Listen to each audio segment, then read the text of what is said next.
Hello दोस्तों, स्वागत है आपका मेरे YouTube channel let's study with Poonam में, जिसमें हम जीके जीएस से रिलेटेड टॉपिक के बारे में चर्चा करते हैं और आपके लिए नए नए विषयों को खोज कर लाते हैं। आज हमारा विषय है सम्राट अशोक के बारे में चर्चा करना। तो चलिए हम सम्राट अशोक के बारे में बात करते हैं। सम्राट अशोक मौर्य वंश के एक महान राजा थे। उनका शासनकाल ईसा पूर्व 273 से 232 तक था। अशोक को बौद्ध धर्म का प्रचारक माना जाता है। उनका पूरा नाम देवानाम प्रिय अशोक था। अशोक से जुड़ी कुछ खास बातों को जान लेते हैं। अशोक के पिता का नाम बिंदुसार और माता का नाम धर्मा था। अशोक ने अपने जीवन में कई विश्वविद्यालयों की स्थापना की थी। अशोक ने अपने सिद्धांतों को धम्म नाम दिया। अशोक ने अपने जीवन में कई स्तंभ बनवाए थे, जिन्हें अशोक स्तंभ कहा जाता है। अशोक के शासनकाल को स्वर्णिम काल माना जाता है। अशोक ने बौद्ध धर्म का प्रचार भारत के अलावा श्रीलंका, अफगानिस्तान, पश्चिम एशिया, इजिप्ट और ग्रीस में किया था। अशोक के पुत्र महेंद्र और पुत्री संघमित्रा ने श्रीलंका में बौद्ध धर्म का प्रचार किया था। अशोक ने अपने जीवन में एक भी युद्ध नहीं हारा। अशोक के शिलालेखों में मनुष्यों को आदर्श जीवन जीने की सीखें दी जाती हैं। सम्राट अशोक विश्व प्रसिद्ध और शक्तिशाली भारतीय मौर्य राजवंश के महान सम्राट थे। अशोक बौद्ध धर्म के सबसे प्रतापी राजा थे। सम्राट अशोक का पूरा नाम देवानाम प्रिय अशोक राजा प्रियदर्शी देवताओं का प्रिय था। उनका राजकाल ईसा पूर्व 269 से 232 प्राचीन भारत में था। मौर्य राजवंश के चक्रवर्ती सम्राट अशोक राज्य का मौर्य साम्राज्य उत्तर में हिंदुकुश और तक्षशिला के श्रेणियों से लेकर दक्षिण में गोदावरी नदी, सुवर्णगिरी पहाड़ी के दक्षिण और मैसूर तक तथा पूर्व में बांग्लादेश पाटलिपुत्र से पश्चिम में अफगानिस्तान, ईरान, बलूचिस्तान तक पहुंच गया था। सम्राट अशोक का साम्राज्य आज का संपूर्ण भारत, पाकिस्तान, अफगानिस्तान, नेपाल, बांग्लादेश, भूटान और म्यांमार के अधिकांश भूभाग थे। यह विशाल साम्राज्य उस समय तक आज तक का सबसे बड़ा भारतीय साम्राज्य था।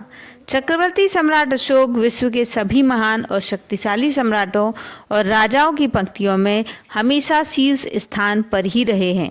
सम्राट अशोक ही भारत के सबसे शक्तिशाली और महान सम्राट हैं। सम्राट अशोक को चक्रवर्ती सम्राट अशोक कहा जाता है, जिसका अर्थ है सम्राटों के सम्राट, और यह स्थान भारत में केवल सम्राट अशोक को मिला है। सम्राट अशोक को अपने विस्तृत साम्राज्य से बेहतर कुशल प्रशासन और बौद्ध धर्म के प्रचार के लिए जाना जाता है।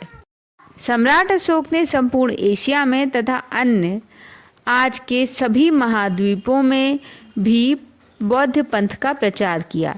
सम्राट अशोक के संदर्भ के स्तंभ और शिलालेख आज भी भारत के कई स्थानों पर दिखाई देते हैं। इसलिए सम्राट अशोक की ऐतिहासिक जानकारी अन्य किसी भी सम्राट या राजा से बहुत व्यापक रूप में मिल जाती है। सम्राट अशोक प्रेम, सहिष्णुता, सत्य, अहिंसा, शाकाहारी जीवन प्रणाली के सच्चे समर्थक थे। इसलिए उनका नाम इतिहास में महान परोपकारी सम्राट के रूप में दर्ज हो जाता है। कल्हण के राजतरंगिणी में धर्माशोक का उल्लेख आता है। कलिंग युद्ध के 2 वर्ष पहले ही सम्राट अशोक बुद्ध से प्रभावित होकर बौद्ध अनुयायी हो गए। उन्हीं की स्मृति में उन्होंने कई स्तंभ खड़े कर दिए, जो आज भी नेपाल में उनके जन्म स्थान लुम्बिनी में माया देवी मंदिर के पास सारनाथ, बौद्ध मंदिर बोधगया, कुशीनगर आदि श्रीलंका, थाईलैंड, चीन, इन देशों में आज भी अशोक स्तंभ के रूप में देखे जा सकते हैं। सम्राट अशोक ने बौद्ध धर्म का प्रचार भारत के अलावा श्रीलंका, अफगानिस्तान, पश्चिम एशिया, मिस्र और यूनान में भी करवाया।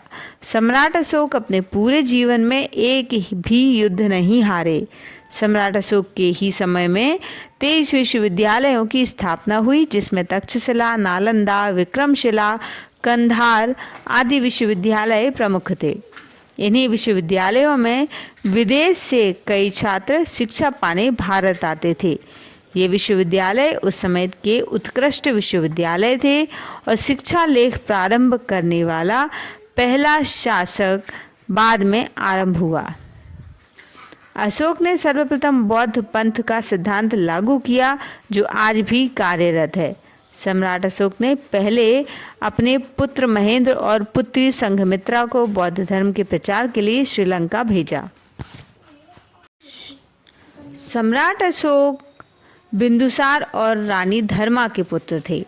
लंका की परंपरा में बिंदुसार की 16 पटरानियां और 101 पुत्रों का उल्लेख है। पुत्रों में केवल 3 के नाम उल्लेख हैं। वे हैं सुशीम, जो सबसे बड़े थे, अशोक और तिष्य। तिष्य अशोक का सहोदर भाई सबसे छोटा था। एक दिन धर्मा को स्वप्न आया कि उनका बेटा एक बहुत बड़ा सम्राट बनेगा, जिसके बाद उसे राजा बिंदुसार ने अपनी रानी बना लिया। चूंकि धर्मा क्षत्रिय कुल में से नहीं थी, अतः उन्होंने कोई विशेष स्थान राजकुल में प्राप्त नहीं किया। अशोक के कई सौतेले भाई थे। बचपन में उसमें कड़ी प्रतिस्पर्धा थी। अशोक के बारे में कहा जाता है कि वो बचपन में सैन्य गतिविधियों में प्रवीण था। 2000 वर्षों के पश्चात सम्राट अशोक का प्रभाव एशिया में मुख्यतः भारतीय उपमहाद्वीप में देखा जा सकता है। अशोक काल में उकेरा गया प्रतीकात्मक चिन्ह, जिसे हम अशोक चिन्ह के नाम से भी जानते हैं, आज भारत का राष्ट्रीय चिन्ह है। बौद्ध पंथ के इतिहास में गौतम बुद्ध के पश्चात सम्राट अशोक का ही स्थान आता है। दिव्य दान में अशोक की एक पत्नी का नाम तिक्षशिता मिलता है। उसके लेख में केवल उसकी पत्नी करुणावकी है।